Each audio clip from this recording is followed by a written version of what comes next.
Hello and welcome. My name is Tom Davis. I'm a distinguished CNSF architect here at Aviatrix. And in this video, I'm going to deconstruct the UNC 1069 Axios NPM attack in a phased approach, while also illustrating common architectural patterns with and without Aviatrix to show what would have prevented this particular attack from progressing in the kill chain.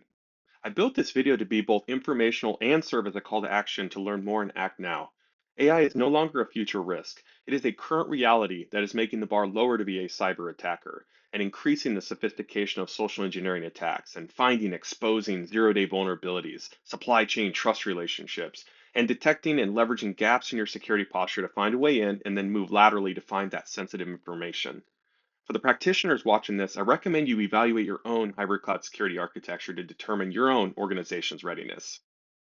We at Aviatrix believe the question is no longer whether an attacker can bypass your perimeter undetected, but how quickly your network security controls can contain them once they do. Let's get started. All right, before we deconstruct the UNC 1069 Axios NPM attack, I think it'd be helpful to address a few foundational questions. So who is UNC 1069? UNC 1069 is the Cyber Threat Actor designation used by security researchers. UNC means uncategorized, and 1069 is a unique tracking ID for that specific threat cluster. UNC 1069 is widely assessed to be a North Korean hacking group focused on financial theft, and they're known to be highly sophisticated and patient in their approach. They leverage elite level deception techniques of social engineering, and as I mentioned, they're very patient, taking weeks to establish a connection with a human. They use AI generated deepfakes, identity cloning, to pretend to be anyone they need to be to build trust. They leverage Teams, Zoom, Slack, Telegram in their communication approach to be very realistic in their communication strategy. They primarily target crypto and Web3 companies, financial platforms, software developers, and open source maintainers, tech companies with access to money flows. Next question, what is Axios? In short, Axios is a popular open source messenger vehicle used by JavaScript. It's used by developers to allow an application to communicate with external servers. It sends and receives data over the internet. Here's a visual example. Let's say you have a web application like a weather dashboard that needs to fetch data from a database over the internet. Axios is the tool that carries the data for those requests. So why is Axios a prime target? Axios is the industry standard for JavaScript messages, and it's open source, which means it has maintainers. Also, because it works both in the browser on the client side and the Node.js, which is the server cloud side, it has massive reach. It's downloaded over 100 million times a week. And there's an implicit trust. Developers trust the Axios name. Most automated security tools are configured to allow Axios to make outbound network calls. And lastly, it has the messenger advantage. Since it's meant to talk to the internet, malicious outbound traffic can easily blend in with legitimate traffic. What does NPM mean on the end of Axios? NPM stands for Node Package Manager, and this is very important to understand as it illustrates the sophistication of this attack using the trust in a supply chain. NPM is the world's largest software registry, and Axios NPM refers to the specific entry or listing of Axios. Developers use the NPM command line tool for downloading different software in their project. More specifically, the command npm install Axios tells the NPM registry to find the latest version of the Axios code and download it to the developer's computer. So what happened in the Axios NPM attack? Let's break it down into phases. Phase 1 occurred from March 10th to March 28th. UNC 1069 operators began engaging a lead Axios maintainer by spear-phishing. They didn't just send an email. They posed as a recruiter with a high-profile legitimate AI startup. They used LinkedIn profiles that had endorsements, which is identity cloning. They used a real Slack workspace. They led technical interviews for weeks with the victim to build trust. On March 25th, UNC 1069 published a library called Plain Crypto.js. This enabled them to bypass automated security tools that flag brand new or untrusted packages. Note this is 6 days before the actual attack. It contained no malicious code initially, which allowed it to pass through first look scanners and build a baseline reputation of being a standard utility. On March 28th, the trap was set. The maintainer was invited to join a Teams conference meeting for a technical interview. In this meeting, a deepfake was used. They were told that the audio was failing and that something on their system was out of date, and were prompted to download a WebRTC compatibility plugin. This was later determined to be a node-based info stealer, also known as a RAT, a remote access Trojan, which is really a type of malware used for data harvesting, and then the data is then sent back to a C2 server. For this particular attack, the attackers gained access to tokens, AWS credentials, and browser sessions. Now on to phase 2. On March 29th and 30th, the attackers used the stolen tokens to verify their access. In phase 3, on March 31st, The attackers updated the package JSON for Axios. Note they didn't change the Axios code, they added the plain crypto.js as a mandatory dependency. This is the file they added on the 25th. Within minutes, automated CI/CD pipelines and developers worldwide began running npm install Axios, pulling the poison code into thousands of environments. Now let me pause here after phase 3. According to the documents I've read on the follow-up analysis of the attack, several maintainers across the Node.js ecosystem said that they were targeted in a similar manner.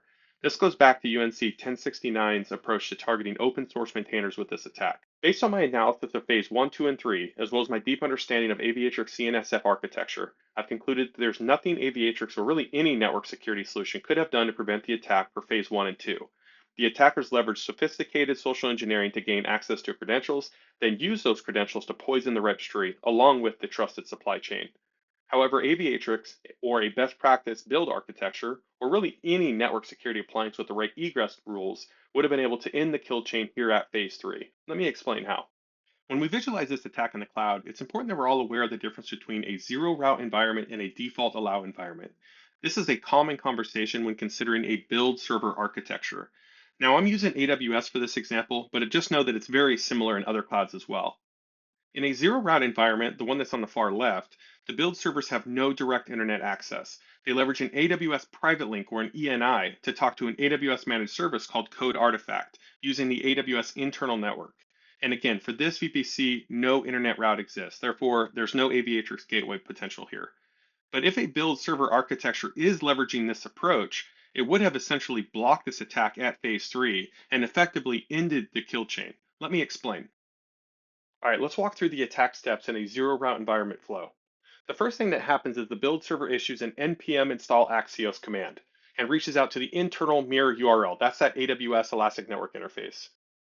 The mirror sees the request. Since it doesn't have access to version 1.14.1, it goes to the public registry. The registry sends back the poison package to the mirror. The mirror downloads the poison package, stores it for future requests, and then sends it over to the build server. When the post install script tries to run on the build server, it actually fails. And that's because there's no route to the internet. There's no ability for that build server to access the C2 server. This effectively will end the attack here inside of phase 3 in this environment. All right, let's go through a different build server architecture. Before we go into the one in the middle, the default allow environment using the AWS NAT gateway, which effectively would do nothing to prevent the attack from progressing, let's go to the far right, the default allow environment using the Aviatrix Cloud Native Security Fabric. You see the gateway deployed. You also see the build servers who have direct access to the public NPM registry. In this architecture, we would have also blocked the kill chain at phase 3. Let's get into the details. All right, so let's walk through the default allow environment flow with the Aviatrix Distributed Cloud Firewall protecting the internet perimeter there. The first step is the build server issues the npm install Axios, and it reaches out to the registry npmjs.org. Now, this domain would have been permitted in the web groups inside of the Aviatrix policy. It's very common, again, as it's meant to give developers an ability to download various types of software as part of their build server pipeline. The next thing they do is the registry sends back the poison package, that version 1.14.1, back to the build server. As part of this sequence, the next step is a post-install script triggers automatically. The first job in this action is to phone home or phone back to that C2 server. The script tries to connect to the C2 server at sfrclak.com to download the second stage of the malware, which if you remember is that rat. When the Aviatrix gateway sees that flow, it'll actually be denied. And that's because there's a policy that exists between the build server smart group and the domain web group. And this sfrclak.com is not a permitted domain, which then would make it denied, essentially ending this attack inside of phase 3 with Aviatrix.